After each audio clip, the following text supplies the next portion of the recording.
خوای گەورە سڵاوتان لەبێت بینەرانی بەڕێز و خۆشەویست بۆ 16مین ڕۆژ لە سەریە خۆپیشاندنەکانی عێراق بەردەوامن و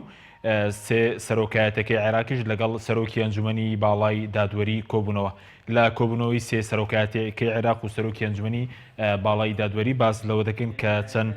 دۆسیەکیان بۆ ئەنجامدانی بۆ گرتنەبەری ڕێکاری یاسایی بەرامبەر بە گەندەڵکاران هەروە دەستیان بە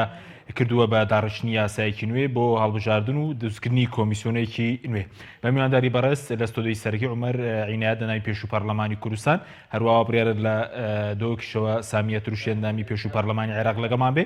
تا توێ دەکەین کە خۆپیشاندنەکان چ کاریگەریەک لەسەر عێراق و ئایا تاکسازیش لە هەرێمی کوردستان بەدوای خۆی دادەهێنێت سەرەتا راپۆرتێک دەبین.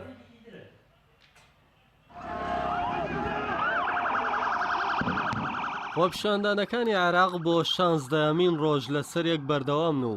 سێ سەرۆکایەتەکەی عێراقیش سەبارەت بە دوایین پێشاتەکان کۆبوونەوە.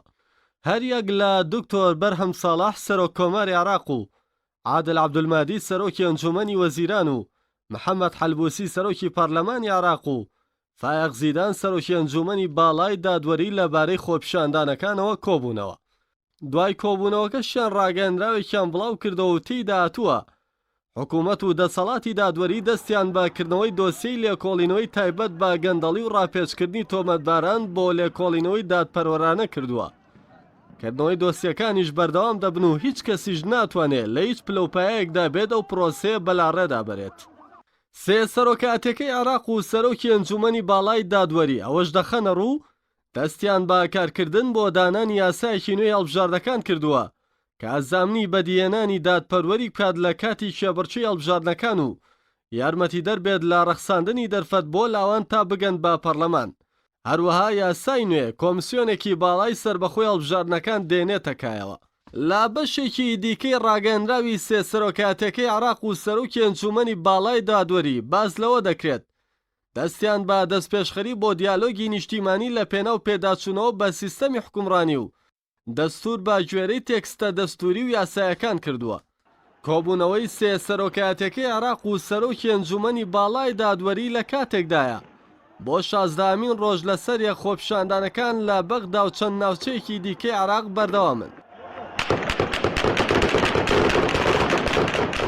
هەریەکە لە کۆمیسیۆنی مافی مرۆڤی عێراق و لیژنەی مافی مرۆڤی پەرلەمانی عێراقیش ئاماری کوژرا و بریندارەکانی خۆپیشاندانەکانیان بڵاو کردەوە. عەلی بەیاتی وتەبێژی کۆمیسیۆنی مافی مرۆڤی عێراق ڕایگەیاند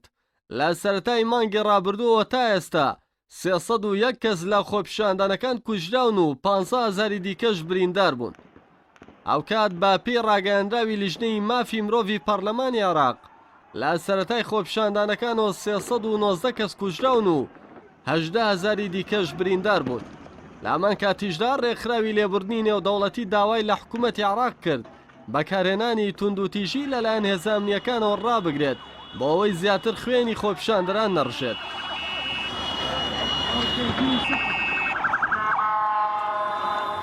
لالایەکی دیکەوە پەرلەمانی عێراق لە ژێر فشاری خۆپیشاندەران بەردەوامە لەسەر دەرکردنی بڕیار و ئامادەکردنەوەی یاسا بۆ ئەنجامدانی چاکسازی. باپێی زانیاریەکانیش پەرلەمانی عێراق لەم هەفتەیەدا هەمواری یاسای خانەنشینی عێراقی یەکگرتوو و پەسەند دەکات و با پەسەندکردنیشی 300,000 هەلی کار دەڕەخسێنرێت. هەر بەپێی ئەمواری یاساکە بەرپرسانی باڵا و پلە تایبەتەکان وەک هاوڵاتی ئاسایی خانەنشین دەکرێن بە جۆرێک هەر پەرلەمانتاریان وەزیرێک پاش تەواوبوونی کارەکەی ئەگەر 15 ساڵ خزمەت و تەمەنی 50 ساڵ بێت خانەنشین دەکرێت و ساڵی خزمەت و بڕوانامەی بۆ ئەژمار دەکرێت. موچەکەشی لە نێوان 2 ملیۆن تا 3 ملیۆن دەبێت. لە دوای سەرهەڵدانی خۆپیشاندان لە مانگی ڕابردووەوە حکوومەت و پەرلەمانی عێراقی چەندین بڕیار و یاسایان بۆ ئەنجامدانی چاکسازی و دابینکردنی هەلی کار دەرکردووە. بەڵام خۆپیشاندانەکان بەردەوامن و داوای هەڵوەشاندنەوەی سێ سەرۆکایەتەکەی عێراق دەکرێت.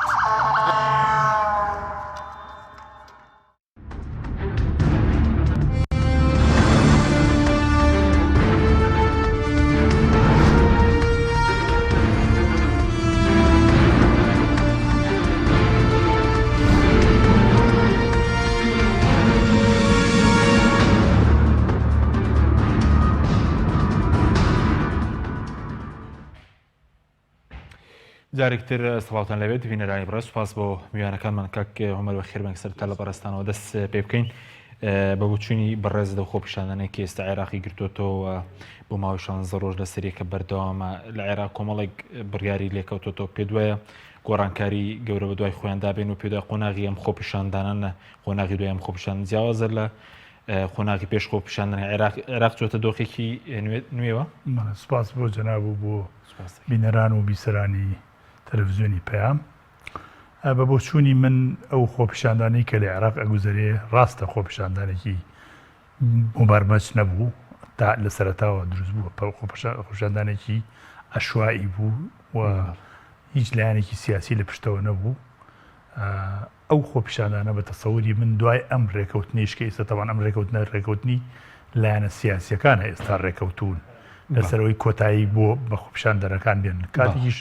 خۆپیشاندان دەستی پێکردەوە لە عێراقا پرسیان بە لایەنە سیاسیەکان نەکردووە لەبەرەوەی ئەوە لایەنە سیاسیەکان نین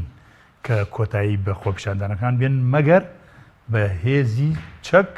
و بە بەکارهێنانی چەکی قەدەغەکراو بتوانن ڕێگە بگرن لە خۆپیشاندانە هینا خۆپیشاندان بە تەسەوری من بەردەوامە بێ وەکو لەبەرەوەی ئەوان باوەڕیان بە هیچ لایەنێکی سیاسی لە عێراقا نەماوە و باوەریان بە هیچ یەکێ لە هەرچێ سەرۆکایەتێکە لە عێراقا نەماوە بە تەسەوری من ئەو ڕێکەوتنیە بوو کە لەژێر دەستی قاسم سولەیمانیا بەدی هات و حکوومەتی ئێرانی گەشتە ئەو قەناعەتەی کە لاچوونی عادل عەبدولمەهدی بۆشاییەکی یاسایی وات دروست دەکا کە فەراغێکی بە شێوەیە دروست دەکا کە جڵەوگرتنی زۆر زەحمەتە بێ و احتیمالە بگاتە بە شێوەیەکی لێبێت کە بێتە شەڕێک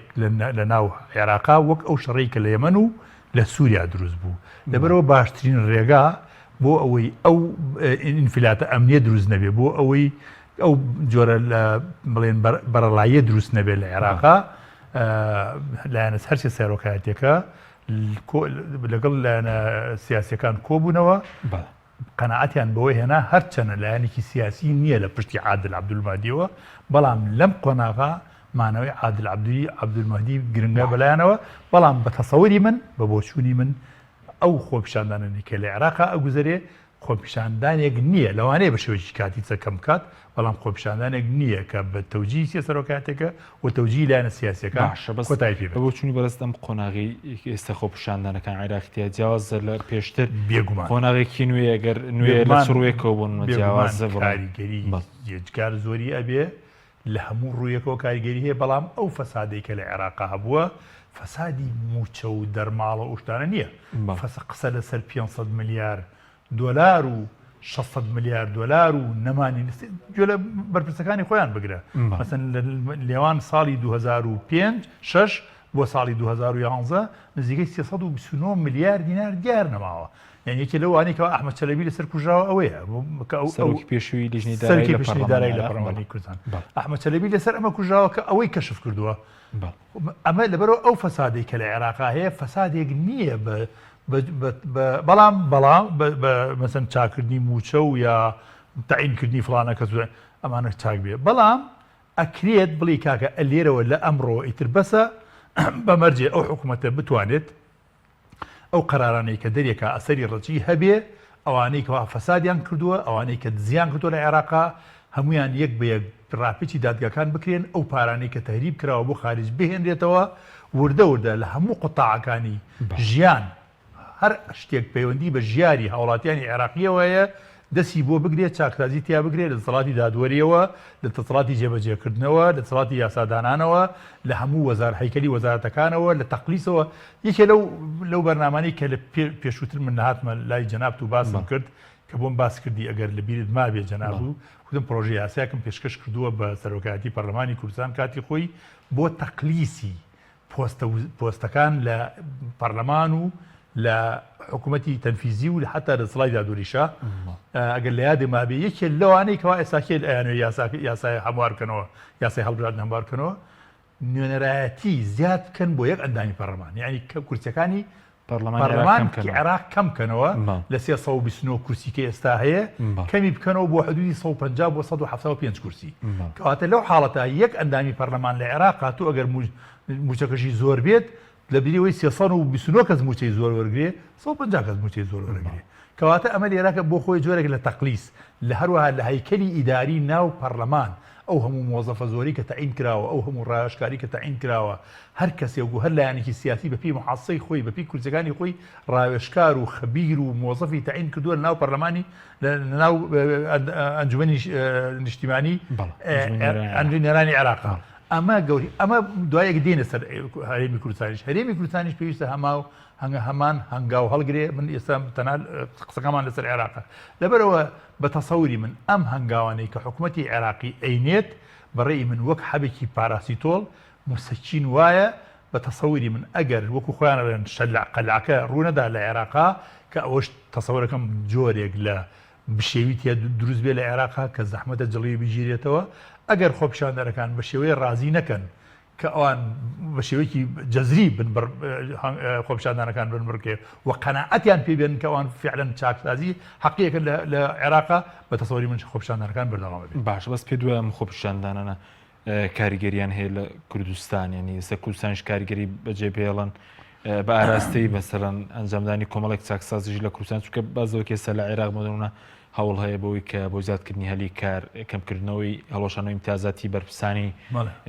باڵا و کۆمەڵێک ڕێوشێنی دیکەش بێگومان خۆ هەرێمی کوردستان بەشێکە لە عێراق لە هەندێ ڕۆ ڕاستە لە ڕووی خزمەتگوزاری و لە هەندێ ڕۆ هەرێمی کوردستان لەوان باشترە لە ڕووی ئەمنیەوە هەرێمی کوردستان لەوان باشترە بەڵام لە زۆر ڕوویترەوە عێراق لە هەرێمی کوردستان باشترە مەسەڵەن بۆ نمونە دابەشکردنی موچە مەسەن ئەوان لە کاتی خۆیان موچە دەن هیچ کارمەندێک موچی دوانەکەوتووە لە عێراقا و ژمارێکی زۆر کارمەندیان دامەزراندووە بەڵام لە هەرێمی کوردستانە ئێستا ئەوە لە یاد نەچێت دەموچەی کارمەندانی هەرێمی کوردستان خوراوە تا ئەم لەحزەیە دەموچیان بە کاملی خوراوە جگە لە پاشەکەوتەکە یعنی هەر موچەی کارمەندەکانی هەرێمی زیاتر لە 4 ساڵە یەک دەرچووی زانکۆکانی هەرێمی کوردستان زانکۆ و پەیمانگانی هەرێمی کوردستان دانەمەزراوە مامۆستایان دانەمەزراون کەواتە خەڵکیی زۆر لە هەمان کاتیشا خاننشینی بە بەردەوامی هەیە یعنی ماواریدەکان بە بەردەوامی هەموو ساڵ لە کاتی خۆیان خاننشین نەکرێ بەڵام لە بری ئەمانە جگە لەو محاسەسە حیزبیانەی کە لایەنە سەرەکیەکانی هەرێمی کوردستان خۆیان ئەیانوێ و بە شێوەیەکی وەکو عەرەبگەڵی خەتلاوی لە ژێرەوە خەڵک دامەزرێن خەڵکی زۆر ماوەتەوە چاوەڕێی دامەزراندنەکە اینجا چاکسازی هەر ئەوەندە نیە لە مەسئلەی موچە مەسەن بوجە لە هەرێمی کوردستانە دیار نییە لەبەرەوە بە تەسەوری من ئەگەر هەندێ لەبەر هەندێ هۆکاری بابەتی و خۆیی نەبووایە ئەم مزاهرانە لە هەرێمی کوردستانیش ڕوویایەوە بە تایبەتی ئەوەی کە لە ڕۆژئاوا ڕوویدا کاریگەری هەبوو لە ڕووی نەتەوایەتیەوە لەسەر ئەم قوارەیە ئەو زەربەی لە ڕۆژئاوا درا خەڵکی هەرێمی کوردستان جۆرێک لە دەرکیان هەبوو کە ناکرێ زەربەیەکیش لەم قوارەی ئێستا بدرێ و جۆرێک لە بشێوی و لە ناڕزایی لە هەرێمی کوردستان دروست بێ ئەم قوارەیەش کوێتە خەتەرەوە ئەمە یارمەتیدا ئەمە یەکەم دووەمیش ئەم حکوومەتە کە دروست بووە وەکو لە سەرەتای بینەکەەوە لە جنابیشتم پرسی 4 مانگە دروست بووە تا ئێستاکێ فرسەتی کامیلی پێ نەدراوە بزانین تا چەند ئەتوانێت هەنگاوی چاکسازی بنێت ئەگەر ئەم حکوومەتی ئێمەش لە هەموو بوارەکانی ژیانە دەست نەکا بە چاکسازی بە تەسەوری من ئەم ئەویش لە بەردەم خەتەری ناڕزایی خەڵکا بێ بەڵام ئەبێت فرسەتی بدرێتێ 4 مانگە 4 مانگ کەم بە تەسەوری من 4 مانگ کەمە بەڵام لە ڕووی زەبط و ڕەبتی ئیداریەوە یعنی لە ڕووی پێدانی ئەرک بە کارمەندەکانی دەوڵەت کاری کردووە بەڵام لە ڕووی پێدانی مافەکانیان کاریان نەکردووە مەسەن موچەی ئێستا موچەی 3 مانگی ئەم ساڵ نەدراوە نیە ئەوەی من حسابم کردو لە ساڵی 2015 تا ئێستا دەمانگ کامیل موچەی کارمەندانی هەرێمی کوردستان خوراوە نەدراوە پیان جگە لەو پاشەکەوتی کە لێیان کرا یعنی زۆربەی کارمەندانی هەرێمی کوردستان دەمانگ موچیان لای حکوومەتی هەرێمی کوردستانە کەواتە ئەم هەنگاوێکی بۆ ئەمە هەڵ نەکردو یەک شتی زۆر گرنگە بۆ کەم حکوومەتی ئێمە وایە بیکردایە زۆر بەداخەوە نەیکرد مەسەرەن لە سەردەمی بەڕێزنێچیروان بارزانیا لە کابینەی حوتا ئەو پرۆژەکانی ئیطلاق کرد زیاتر لە 2015 پرۆژەی بڵین ئاوەدانی لە هەرێمی کوردستانە ئیطلاقی کرد و بودجەی بۆ تەرخانکردن و دەستیان کردەوە بەکارکردن لە مانگی نۆ لە 15 نۆی ئەم ساڵەوە ژێر سای ئەم کابینەیە ئەو پرۆژانە هەمووی ڕاگیراوە زۆربەی پرۆژەی تازەش دەستی کردەوە بە ئیشکردن و ئەم پرۆژانە شکەوە خرانەوە کار ئەم پرۆژانە ئێستاکە ڕاگیراوەتەوە 15 نۆ ئێستا 15 دەوە خەریکە بێ 15 یعنی دوو مانگە گیانێک کرایەوە بەری پرۆژەکانە پرۆژەکانی ئاوادانی لە هەرێمی کوردستانە پرۆژەکانی وەبەرهێنان لە هەرێمی کوردستانە وەبەرهێنان مەسخەم وەبەرهێنانەکانی خەڵک نێ پرۆژەی وەبەرهێنانی حکوومەت ئەم جادە سازیە و بینای مەکتەب و ئیتر ئەو پرۆژانەی کە سەر بە حکوومەتی هەرێمی کوردستان ئیشی لەسەرەکە ئەم حکوومەتی کابینەی هەشتا ئەم پرۆژانەی ڕاگرت ئەمە سەبەکەی بێ بۆ خەڵک ڕوون کاتەوە ئایا ئیطلاقەکەی لە پێشەوە کە تەمویلەکە کراوەتەوە بێ پلان و بێ بەرنامە بووە یان ئەمان بە عەمدی ئەمەیان ڕاگرتووە بێ بۆ خەڵکی ڕوونکەنەوە چۆن تۆ هاتووی مەسەن بۆ نمونە مەکتەبێکی بیسپۆلی دەستی پێ کردووە جارێککە بڵێن وەستاوە جارێکی گیانە بە بەرا کردوەوە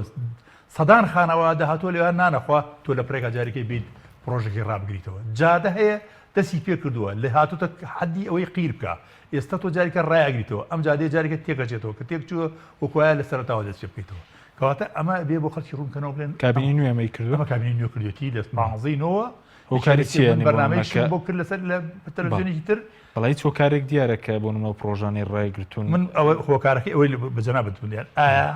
پێشتر کە ئیطلاع کراوە ئەوە بۆ هەموو پرۆژەیەک ڕقمێکی حسابی بکرێتەوە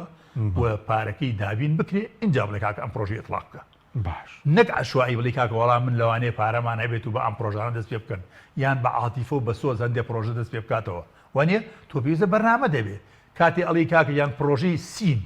لە شاری ئێکس وانە لە شاری وای ئەم پرۆژەیە بکرێتەوە تۆ مەفروزە لای خۆت لە ڕقم حسابیەکە پارەکەت بۆ دابین کرد بێ تەمینی ئەوەت کرد بێت کە تۆ ئەتوانێن پرۆژێت تەواو بکەی اینجا تۆ دەستکەی بە پرۆژەکە بەڵام کاتێ تۆ دەی لە پڕێکان پرۆژی ڕاگری کەواتە لیان لەسەرتاوە بەبێ بەرنامە کراوە یان ئەم پرۆژە ئەمەی ئێستاکێک کە ڕایگرتووە بێ بۆ خەڵکی ڕوونکاتەوە بۆچی ڕایگرتووە ئەمە دیار نییە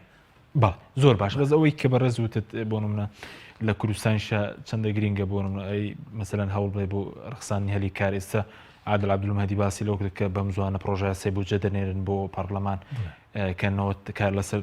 ڕخسانی 90,000 هەلی کار دەکەن سەرۆکی پەرلەمان باز دەوە کە لە مەفتەیە یاسای هەمواری یاسای خانشینی کردو عێراق پەسەند دەکرێت کە 300,000 هەلی کار دەرەخسێن لە ڕێی خانشین بوونی کۆمەڵێک بڵێن فەرمانبەری دەوڵەتەوە ینی چەندە گرینگە لە هەرێمی کوردستانش هەوڵ بدرێ بۆ دۆزینەوەی هەلی کار بۆ بکەمکردنەوەی موچەی پلە باڵاکان نێشتنی خانەنشینی بندیوار بۆنە کاک حاجی مەزانی چۆنە خۆی لە بەڕاستی لە دنیا دۆزینەوەی هەلیکار من باوەڕم پێ نییە ئەزانی بۆچی باوەڕم پێ نییە لەبەڕی هەر کەسێ پێویستی بە کاری مرۆڤێکە بوو خۆی ڕێ بشوێن ئەو ئینسانە و ئەشی دۆزێتەوە ئەشی قاتە کارەوە بەڵام تۆ بیت بەتاڵەی مقەنەعە دروستکەیت خەڵک بینیت و لە دایرەکانە دایمەزرێن و کاری نەبێ مەکارێکی هەڵەیە بەتەسەوری ئەم شتە بەم شێوەیە حەلەکرێ هەر کەسێک تەمەنی گەشتە سەر و 18 ساڵ موچەیەشی بۆ ببڕێتەوە لە تەوان ئەتوانرێ بەو بوجە زەبەلاحی کە لە عێراقا هەیە و باشی بدزینی 600 میلیارد دلار و 700 میلیارد دلار و 329 میلیارد دلارەکرێت لە عێراق و لە هەرێمی کوردستانی شەتەبان بە شێوەیەکی ڕێژەی لەوێ کەمترە ئەم توانایە هەیە بۆ هەرێمیش ئەم توانای هەیە بەڵێ هەرێمیش کاری نەبێ کاری نەبێ مەسەن بۆ نمونە موچەیەکی ئەدەیتێ ئەوکو موچەی سۆشیال تەمەنی گەشتە 18 ساڵ وانە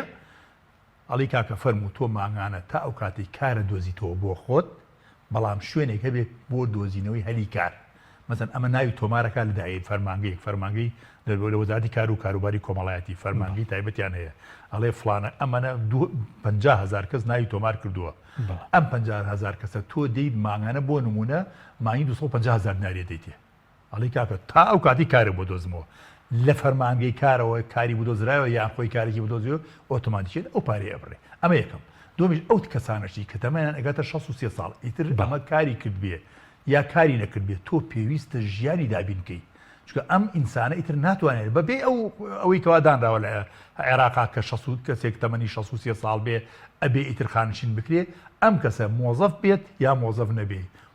پۆستی هەبوو بێ یا پۆستی نەبوو بێ تۆ پێویستە دوای 63 ساڵ موچەیەکی پێ بدەی بۆی پێی بژی تا ئەو کاتەی ئەمرێت ئەگەر ئەمە بکرێ ئەو کاتە حکوومەتیش بپی پێویستی ئەگەر ئەم دوشتەی کرد سەر و 63 ساڵ سەر و 18 ساڵ ئەگەر ئەم دوشتەی تەمان هەتا بۆ قوتابیش بۆ ئەوانشی کە قوتابیە سەبسۆر مەزن وڵاتی وەکو سوید کە تەلەبە بوو هەر خۆی مەبلەغی پارەی هەیە ئیداتی ڕێگاکەم ئەمە تەلەبەیە مامانگانە ئەوە لە کاتێک کە ئەخوێنێ و لە هاوینەکانشە هەلێکی کاری بۆ دێتەوە ئیشەکە ئەم وڵاتی ئێمە گیری خوادۆ بەز بێ سیستەمیەوە ئەگەر ئەمانە بکرێتتر پێویست بەوە ناکە تۆ دەرچووی زانکۆی مانی $200 هەیە 300,000 نەرێ 250,000 نەرێ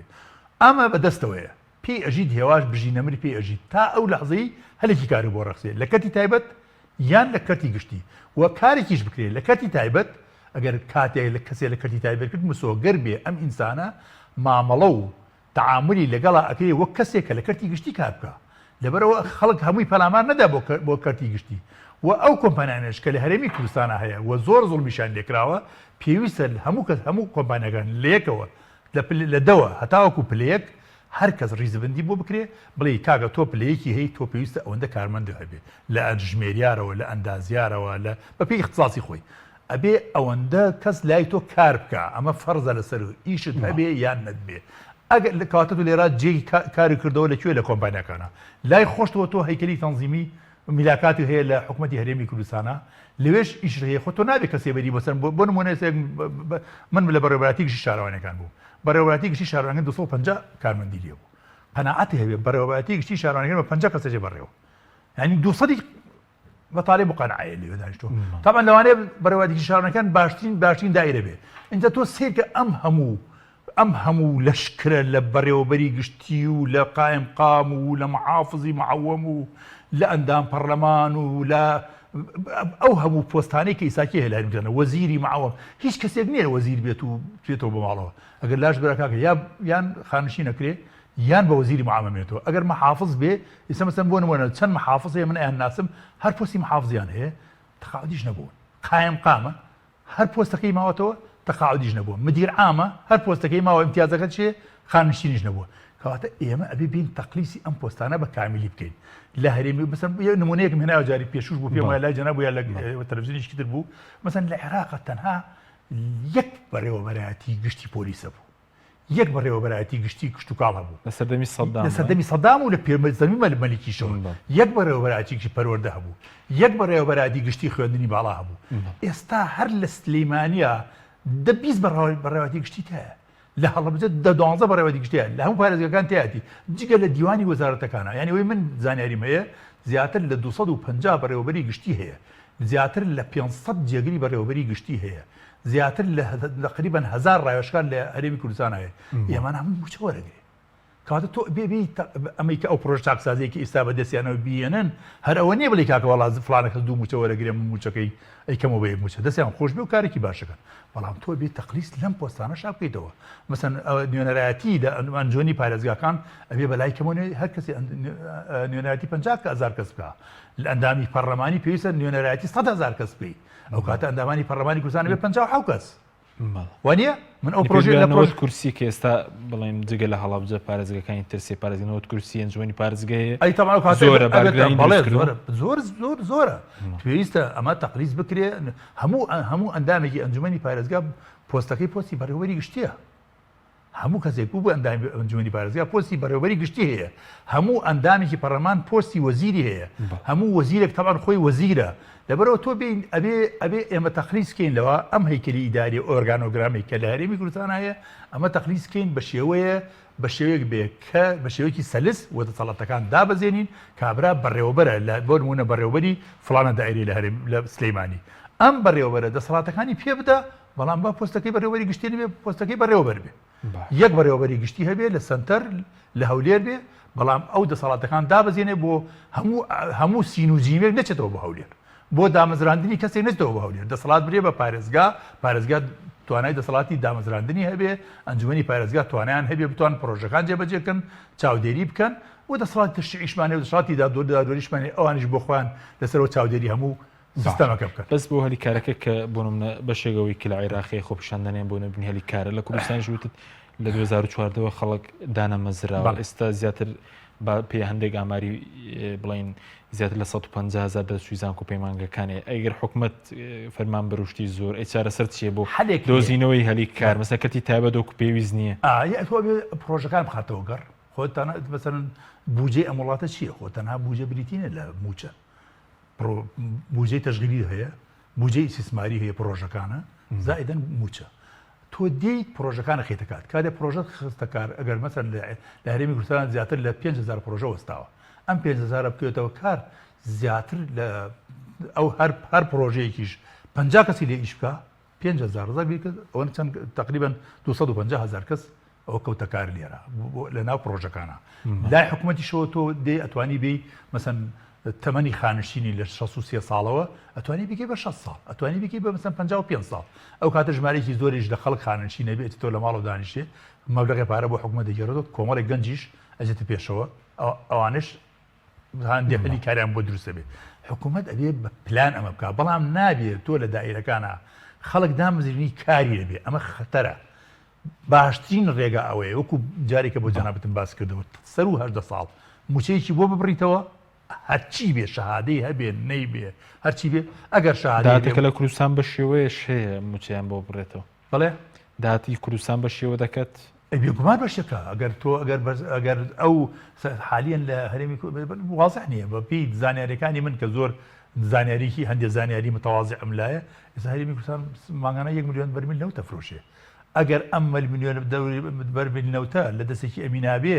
دەستی خەڵکە زەبەلاحەکانی لێ دوورکەوێتەوە دزی و جەردەی لێ دوورخێتەوە بە تەسەوەری من زۆر بە باشی ئەتوانرێ پیا بگەن خۆ ئەمەش هەنگاو بە هەنگاوە کرێ کاکە تۆ ناتوانین لە پڕێکابی بەکوڕێ ئەمە پلانی ئەوێت تۆ ناتوانین یەکسەر ئەمە بکەی مەسەن بۆ نمونە یەکەم جار لەی کاکەجان ئەو کەسانەی کە شەهادەیان هەیە و تەمەنیان 18 ساڵە من باوەڕێ ئەدەم وانە تا وردەوە لە قۆناغی داهاتەوە کە داهاتی هەرێمی کوردستان باش بوو ئەو کاتەڵی کاکە ئەوانشی کە شەهادەیان نییە سپاس دەکەم ناوبڕێکمانێ دوێت تەگرێم و لای بەڕستان بەڵە بینەرانی بەڕێز ناوبڕێک و دەگەڕینەوە وڵات تۆپ ئارت تاکە بریکاری تۆڕی میدیایی کۆمەڵ بۆ دروستکردن و بڵاوکردنەوەی ڕیکلام تۆپ ئارت ئایا تا ئێستا بیرت لەوە کردوتەوە کە ئینتەرنێتێکی بێسنوور بەکاربێنی یان بیرت لەوە کردوتەوە کە بۆ هەفتەیەک یان 2 هەفتە ئینتەرنێتی بێسنوور بەکاربێنی سەرڕای هەموو ئەمانە تا ئێستا بیرت لەوە کردوتەوە کە بۆ یاری ئەلکترۆنیەکان ئینتەرنێتی بێسنوور بەکاربێنی بێگومان نەخێر فانسی نێت هەموو ئەم کێشانەت بۆ چارەسەر دەکات تۆش دەتوانیت بۆ ماوەی هەفتەیەک یان 2 هەفتە یان مانگێک بەردەوام بێسنوور لەگەڵمان بیت ئێستا خزمەتگوزاریەکانمان لەم شوێنانە بەردەستە سلەیمانی شارباژێر شارە زوور هەڵەبجە سەی سادق عربەت پێنجوێن بازیان تاسڵوجە و زەرگوێز فانسی نێت هەمیشە ئینتەرنێتی بێسنوور ئەم کوڕاناوی چالاکە حەزی لە چپسێکی چاکە بۆیانینی لای تاکە زۆر تەندروستە و زۆر پاکە ئەم چەشناوی پاریە حەزی لە چپسی نینیە نینی تامیز ڕۆشتیە هیچ چپسێک وەک ئەو نییە هەژوانیش کوڕێکی جوانە حەزی لە ئاهەنگێرانە لە یادی لەدایک بوونەکەی چپسی نینی بوو هەڵبژار دەکەی نینی هاوڕێی مناڵانە تامی خۆشە و بێزیانە بۆن و ڕەنگی هەمە جۆرە شێوە و قەبارەی زۆرە بشاری نینی تامێکی لە یاد نەکراو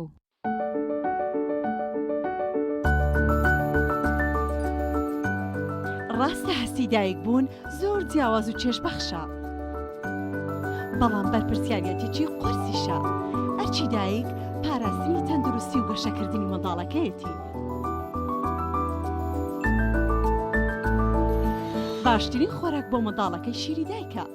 بەڵام لەبەر هەر هۆکارێک دایک نەتوانێت لە شیری خۆی بە منداڵەکەی بدات باشترین جێگرەوە کۆنفیلاکە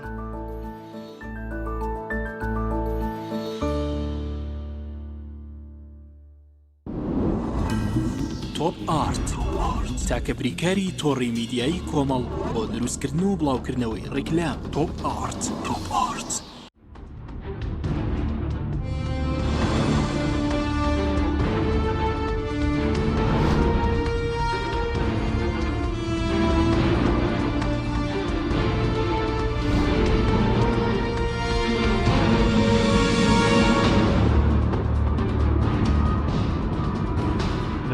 سڵاتان لەبێت بینەرانی بەڕێز کاومەر پێش ناوبڕەکە باسی مەسەرە ڕخسان هێلی کارمان کرد لە کوردستان بە سەبارەت بە خانەشینی پلە باڵاکان بۆ نمونەی لە عێراق هەوڵ هەیە بۆ کەمکردنەوەی وە لە پەرلەمان پرۆژە سیاڵۆشەنە ئیمتیازاتی بەرپرسانی باڵاش خوێنەوەی یەکەمی بۆ کراوە بۆ جوانە پەسەند دەکرێت چەندە گرنگە لە کوردستانی ژەمانگاوە ببنرێت یعنی بە هەم ئیمتیازەتەکانەوەی بەرپرسانی باڵاوە هەم مەسەلەن موچەکەشیان کەم بکرێت. ئستاز ئێمە کرامێ ئەم پرۆژێمە تەوامان کرد کە لە پەرلەمان بین بەڵام زۆر بەداخەوە سەرۆکی پەرلەمان ئەو کاتە بەڕێز جعفەری منیکی بوو جێگر بوو تەوەن دەوری سەرۆکی بینی بۆ جێگرەکەشی بێگردخان هینە ئەم پرۆژەیە تەواو بوو موچەی لە باڵاکانیشمان تەنزیم کرد بوو لای زۆری موچەی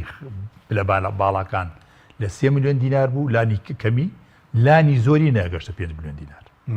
و خانشینەکەشمان وە لێ کرد بوو بە پێی خزمەت و بە پێی تەمەن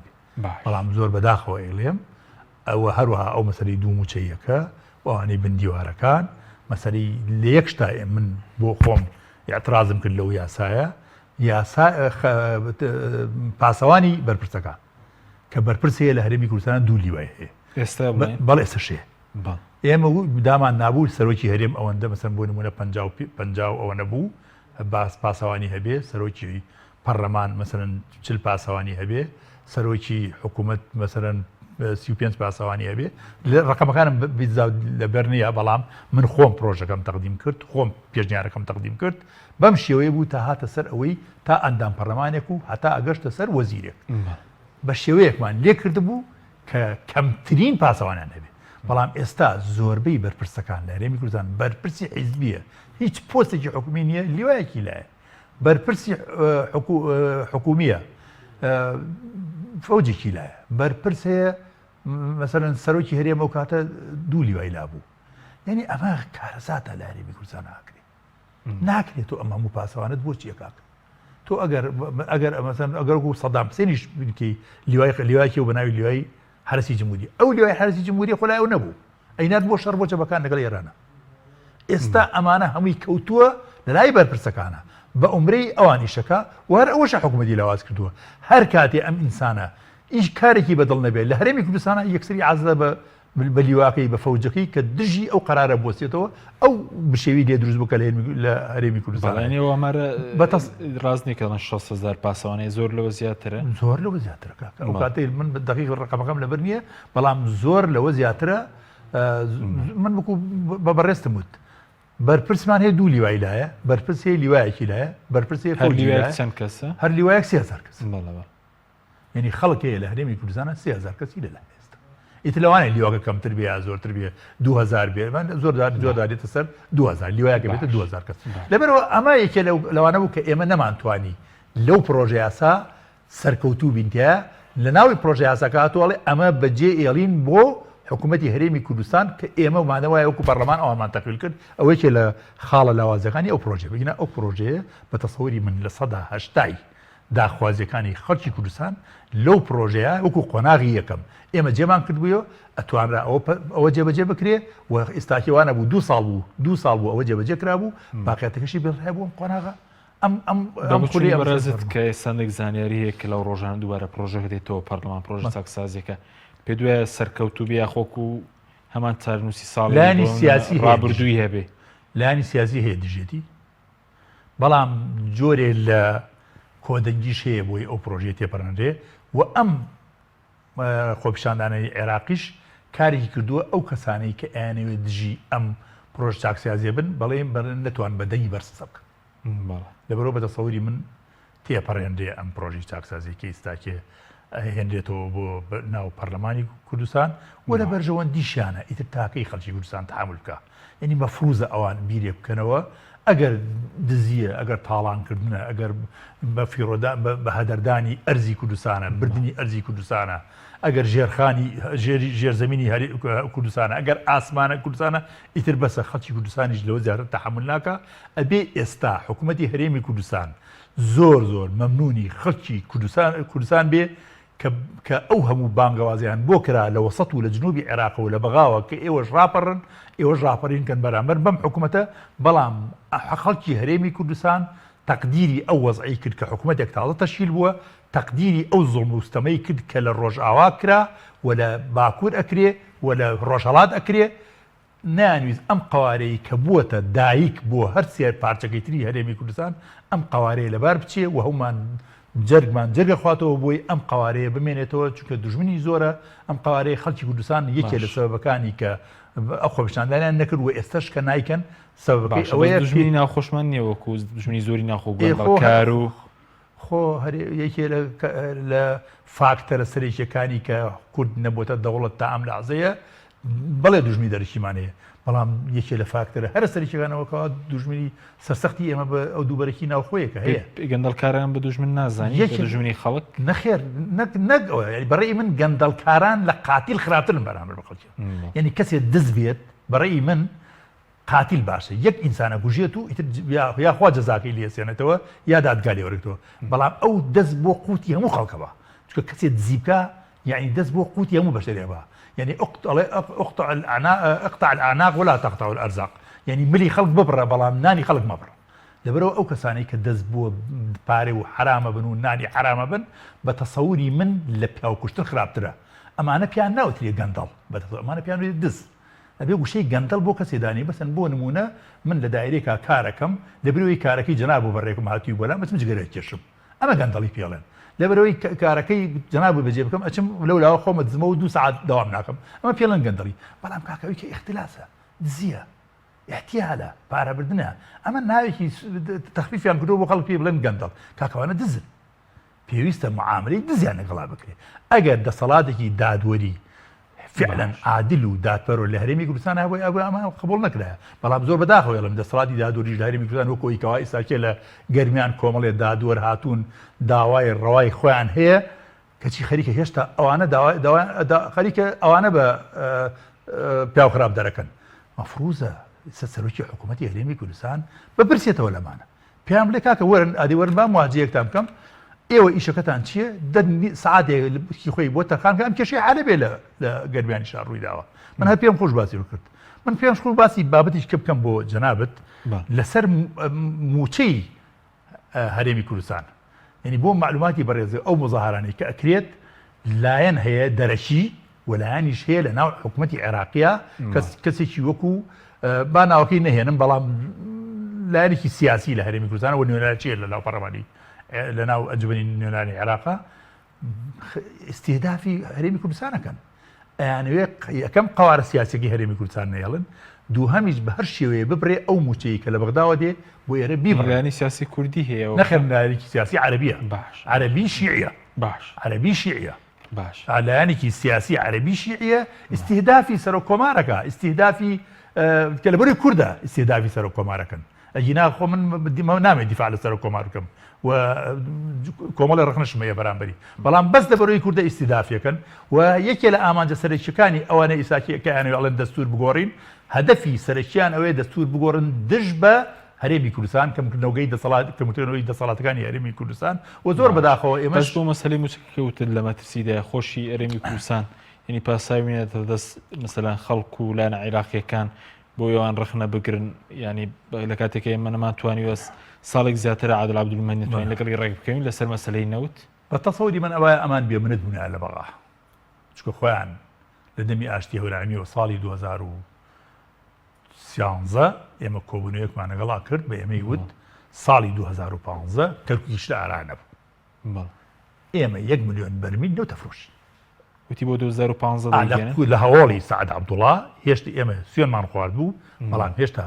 دەستمان بەکار نەکردبوو ئەو کاتە بوو کە هێشتا حکوومەت تشکیل نەبوو بوو ئەو گاپە خودی ئەمە لە ئەرشیف شاماوە خودی ئاشتی هەورامی و سەرۆکی ئەنجومەنی وەزیرانیش ئەو کاتە بەڕێز نێچفا بارزانی بوو لەوێ بوو بەڕێز ئاشتی هەورامی وتی ساڵی 2015 ئێمە 1 ملیۆن بەرمیل نەوتە فرۆشی لەبەرەوەی ئەمە شەفاف نییە بە تەسەووری من حکوومەتی هەرێمی کوردستان ئەتوانێت بەبێ بەغداش ئەو موچەیە دیاری بکە ئەو بودجەیەکی بۆ هەرێمی کوردستان پێویستە هەیەتی بەڵام زۆر بەداخەوە ناشەفافە لەبەرەوەی کۆمەڵێ بەرپرسی گەورە لەگەڵ شەریکاتەکانی نەوتە ئەمانە دەستیان تێکەڵ کردووە ئەو بەداهاتەی نەوتە بە شەفافی بۆ ئێمە ڕوو ناگرێتەوە و بە دەستێکی پاکەوە ناگاتەوە دەست وەزارەتی دارایی ئێستا وەکو لیژنەی مشتریاتی لێهاتووە ئەو مەبەلغە پارەی لە وەزارەتی سامانە سروشتیەکانەوە بێدێ زائدەن ئەو بوجە و خەرج و داهاتی کە لە ناوخۆ کۆبێتەوە لەگەڵ ئەو پارەی لە بەغدادی وەکو لیژنەی مشتریەتە بەڵام لە مەفروضە دای بۆ پێشووتر سەرۆکی دیوانی ئەنجومەنی وەزیران هەرێم باسی لەو کە وەزیری دارایش خۆی ئەندامی ئەنجومەنی هەرێمی نەوت و غازە و ئاگاداری وردەکارەکانی فرۆشتنی نەوتیش ئەزانم مەفروضە هیچ کەسێک لە هەرێمی کوردستانە هیچ بەبێ وەزیری دارایی بەبێ ئەمری ئەو هیچ دیارێک لە هەرێمی کوردستانە خەرج نەکرێ بەبێ ئاگاداری ئەو و هیچ شتێکیش نەفرۆشێ بەبێ ئاگاداری وەزیری دارایی بەڵام زۆر بەداخەوە لە میسەد وەزارەتی سامانەشویان خۆی نەوتە فرۆشی وەزیری دارایی نەوتە پارەی نەوتە فرۆشاوەکە وەرەگرن وەرەگیرێ لە وەزارەتی سامانە سروشتیەکانەوە ئەدرێتە دەست وەزیری دارایی لەبەرەوە من وەکو لیژنەی مشتریاتی بینم لەگەڵ ڕێزم بووی پیاکی بەتوانایە لە بزنەوەی گۆڕانەکەی منە پێکەوەین پیاکی بەتوانایە بەڵام ئەمە مەفروضە لەمە 4 مانگە لە ماوەی 6 مانگی داهاتووە ئەمە قبول نەکا بە هیچ جۆرێ پێویستە سندوقی داهاتەنەوتەکان بخرێتە گەڕ و ئەو سندوقی داهاتەنەوتیانە ئەوان مخەول بن بۆی فرۆشتنی نەوت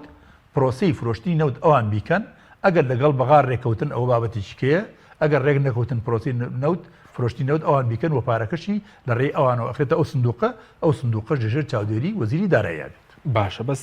بۆ مەسەلەی تاکسازیەکە پێ دوێتە ناوەی کەم پرۆژێک لەم ڕۆژانە بێتە پەرلەمان کەمکردنەوەی خانەنشینی بڵێن موچەی لە باڵاکان و لابردێندێک خانەنشینی بندیوار کە پێ وەزیری پێشووی دارایی باسی لەوەکی کەمانگانە 150 میلیارد بۆ حکومەت دەگەڕێنەوە 100 میلیارد بەڵێ بڵێ 100 لە 100 میلیارد 105 میلیارد بوو بۆ ئەو پرۆژەی ئێمە کردووە ئەوسمە هەر ئەوەندە بەس یاخود پێویستمە نەخێرسازی ڕاستە گەورەکەی لە داهاتەکانە بۆ نمونە نەخێر پێویستە هەر ئەوە نییە کاکە ئێمە بەعکسەوە ئێمە لەو پرۆژی تاکسازی دەست بۆ نەوت نەبراوە دەست بۆ بابەتی نەوت نەکراوە لە پرۆژە چاکسازیەکە مەسەلەی نەوتیانە کە ئەوە بەربڕەی پشتی چاکسازیە لە هەرێمی کوردستانە مەفروضە لەوێ دەست بۆ بابەتی نەوتیش ببرایە نەوتی ژێردەسی وەزارەتی سامانە سروشتیەکان جگە لە لایەنە تەکنیکی و هونەریەکەی دەربهێنرایە سندوقی داهاتەنەوتەکەمان بخستایەتەوە گەڕ پێم وایە لە پرۆژە چاکسازیەکەش باس کراوە بەڵام زۆر بەداخەوە تا ئەم لحظەیە سندوقی داهاتەنەوتەکان نەوتی و گاز تا ئێساکی ئەکتیڤ نییە و ئەمریکەشی یاساکەشی دەچوە لە پەرلەمان بەڵام تا ئەم لحظەیەوە 4 مانگە مەفروض بووە کە لە ئیشەکانی ئەم کابینە تازەیە ئەو سندوقە بخاتە کار مەفروض بوو ئەم پرۆژی تاکسازی کە ئێساکی باسیەکەنەوە 4 مانگە مەفروض بوو 2 جار لە پەرلەمان مناقەشەی بکرایە ئەمانە نەکراوە پرۆژەیەکی تەواو بووە هیچ شتێکی ئەوتوی نەماوە هەندێک خەڵک هەبوو کە ناڕازەیان دەربڕی لە بەردەم پەرلەمانە و ئەو خەڵکانەش بەپێی زانیاریەکانی ئێمە ئەوانە بوون کە دووموچەکانیان هەبوو ئەوانە بوون کە بندیوار بوون هاتن لەبەر پەرلەمانە ئەو هۆسەیەکیان دروست کرد سەرۆکی پەرلەمان و جێگرەکەی کەوت نەژێر کاریگەری ئەو کۆمەڵە خەڵکە لەوانەیە ژمارەی ئەوانەیەکەوە ئەو کاریان کرد ژمارەیان لە 500 کەس تێپەڕی ناکرد ئێتۆ وەرە ئەمە جێبەجێ بکە وەکو قۆناغی یەکەم ئەگەر کەم و کورتی خۆ ئەمە قورئان نییە هەر یاسایەک تۆ دەریەکەی کەم و کورتی تایە تۆ پێویستە قۆناغی یەکەمت بڕیوە پەرلەمان دەنگی لەسەر داوە خۆشی سەرۆکی هەرێمی خۆشی لە ئەوش خۆشی ئیتوانی پەسەندیکە نەیگەڕانیان گەڕانێتەوە ئێمە هەنگاوی زۆر باشمان بڕی بوو ئێستا کەم و کورتیەکانی ئەم یاسایە ئەگەر ئێمە تێپان پەڕانەوە ئەلەم قۆناغا ئەیانتوانی تەواوی کرد باشە بەس بە بچوونی بەڕێزت حکومەت دەبوو لەو 4 مانگەی کە تێپەڕێوە چی کرد بەیە پێ دوایەمە سەرتایەکی خراپەکە نەیتوانێت ئەنی پرۆژێکی گرنگ لەو ماوەیە ئەنجام بدات بە تەسەوری من لە بەغاوە عەرقەلایان بە دروستەکرێ و بە تەسەوری من ئەمان ئەوایە بیریانەوە بکردایەتەوە کە ئەتیمادیان وەکوی فارسەکە لە خۆتکەفا بوونایە ئەمان هەمیشە دائیمەن احتیاطیەوان بکردایە کە هەمومانیەک چۆن من بە برادەرەکانی خۆ مەڵێم ئەم مانگە موچەتان وەرگر بە تەمای موچەی مانگەی کە مەبن ئەو حکومەتی قەزا و قەدەرەی تر وانە بە تەسەوری من ئەم مانگە بەغا پارە ئەنێرێ پێویستە حکومەتی هەرێمی کوردستان احتیاطی ئەوە بکە کە مانگی داهاتوو ناینێرێ ئەوەندە بە حەزەر بێ لەگەڵ بەغا چونکی هەموو لەحظەیە قابلی ئەوەیە حکومەتی بەغا ئەم پارەیە ببڕێ و لەسەری ساڵیشە ئەگەر ئەم یاسای بوجەیە کە ئێساکێ هی 2020 هێشتا نەنێراوە بۆ پەرلەمان ئەگەر ڕێکەوتنیە لە ناو بەغا و لەگەڵ هەرێمی کوردستان نەبێ ئەو پارەیە نانێرن لەبەرەوە حکومەتی هەرێمی کوردستان پێویستە بوو احتیاطی خۆی بکە ژیرانەتر کاری بکردایە کە چاوەڕێی ئەو پارەی بەغای نەکردایە بەڵام زۆر بەداخەوەڵێم ئەو توانیان نییە و شەفافیش نین بە خەڵکی کوردستان پێ دوایەگەر شەفاف بین ئەو ئێستا لە 154 موچە لە بەغداوە لە ساعت 46 لە هەرێمی کوردستان دابینێت یعنی پێ دوایەگەر داهات بەشی ئەوە دەکا و 154 بکرێتەوە گەر شەفاف بە تەسەوری من ئەیکا بەڵام بە بەرجێک شەفاف بێ دەستی کۆمپانیەکانی بەرپرسەکانی لێ دوورخرێتەوە ئەو گەندەڵیانەی کە هەیە لە هەرێمی کوردستانە لابرێ ئەو مەسەری پرۆژی چاکسازیە کە هەیە جێبەجێ بکرێ ئەو 100 میلیارد دینارە ئەگەڕێتەوە ئێستا تەبەن بەتەسەوری من ساڵەکە زیاتری شەبێ ئەگەر ئەو کارانە بکرێەوە ئەو تەقلیستی کە باسم کرد مدیر عامەکان کەم بکرێتەوە ئەندامانی پەرلەمان کەم بکرێنەوە بۆ ئەم خولی داهاتوو پێویستە من لێرەوە جارێکە تەوجی ئەم قسێ تەوجی بۆ چەند کەم بکرێنەوە بۆ ڕێوازخانەکەم هەر ئەندامێکی پەرلەمان تەمسیلی 100,000 کەس هەر ئەندامێکی پەرلەمان ئێستا هەر ئەندامێکی پەرلەمان لە هەرێمی کوردستانە تەمسیلی 46,000 کەسەکە چل بۆ 45,000 کەسەکە ئەمە بکرێ بە 100,000 کەواتە ئەندامانی پەرلەمانی کوردستان کەم کرا چەند ئەبێت 50 کەس 57 کەس ئەو بۆ ئەنجومەنی پارێزگاکانیش بە هەمانشیەوە مدیر عامەکانیش هیچ پێویست ناکە ئەم هەموو مدیر عامە و ئەم هەموو لەشکرە مدیر عام و بەسەر وەزیرەکانیش ئەتوانێت ئەو 20 وەزارەتە ئێستا تووشیا هەر هەمووی 15 وەزارەتی زیاتر لە 80 میلیۆن کەس هەرێمی کوردستان 5 میلیۆن کەسە با بە 10 وەزارەتی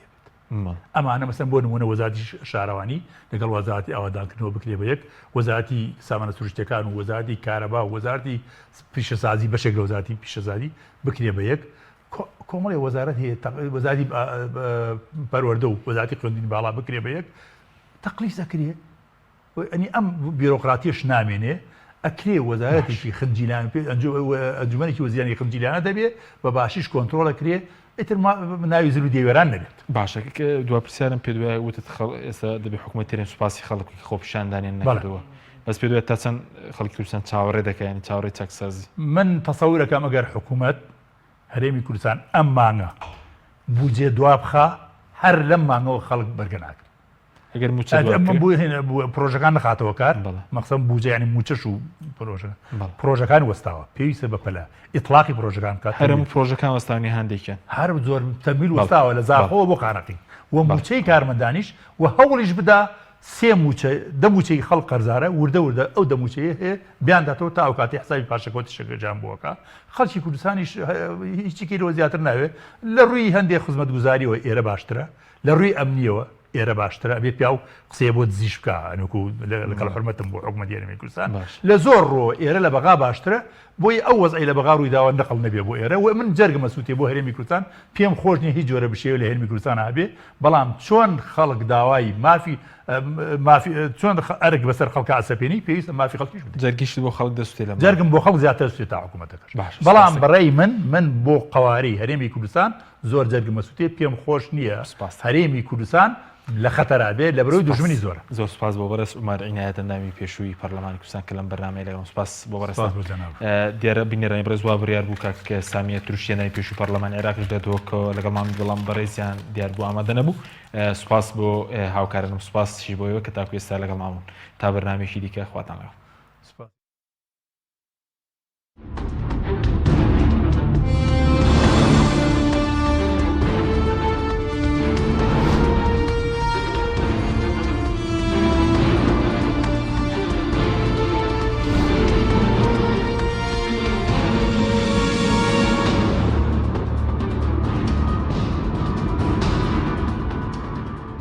زیاتر لە هەموو کات لە مانجی لەدایکبوونی پێغەمبەری پێشەوە دروشمێک بەرزەکەینەوە کە تێیدا هاتووە خۆشمانەوەیەی پێغەمبەری خوا من ئەمەوێ پرسیاریەوە بکەم کە ئەم خۆشەویستیە دەبێت چۆن بێت بەڕاستی ئەمە غەدرێکە ئێمە لە پێغەمبەری خوای دەکەین کە یاد و مناسبەی پێغەمبەری خوا تەنها کورکەینەوە لە ڕۆژێکە یا لە مانجێکە کەس گرفتی نییە لەوەی کە پێغەمبەری